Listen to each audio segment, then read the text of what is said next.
Presyo ng manok sa Sangandan Market sa Caloocan tumaas ng 20 pesos. Alamin natin na detalye mula kay Edwin Duque, RH23. May buntag mo, Edwin. May buntag, Kuya Angel. Walang permanenteng presyo.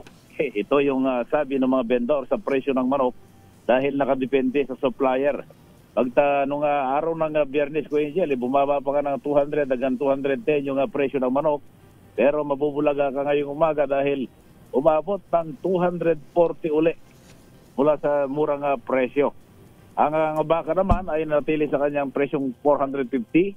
Ang baboy 350 hanggang 360 yung bawat kilo.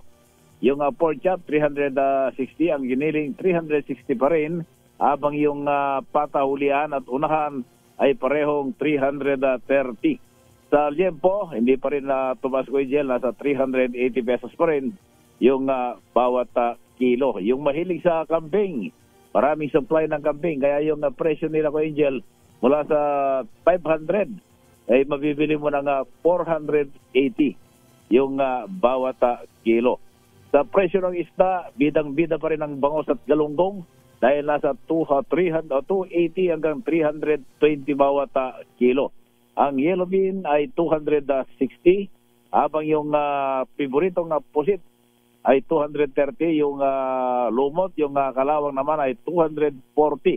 Habang yung pangkalamares, yun ay bahagyang bumaba ng 220 hanggang 240 pesos bawat kilo.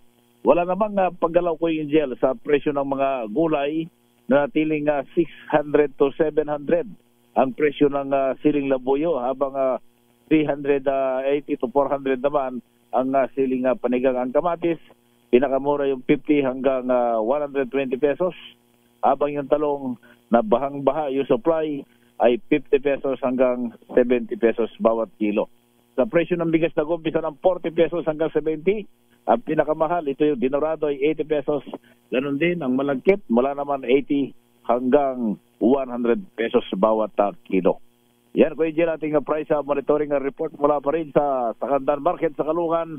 RS23, Edwin Duque nagulat sa Nisa Race, una sa Pilipinas, una sa Pilipino. Daghang salamat, Edwin Duque.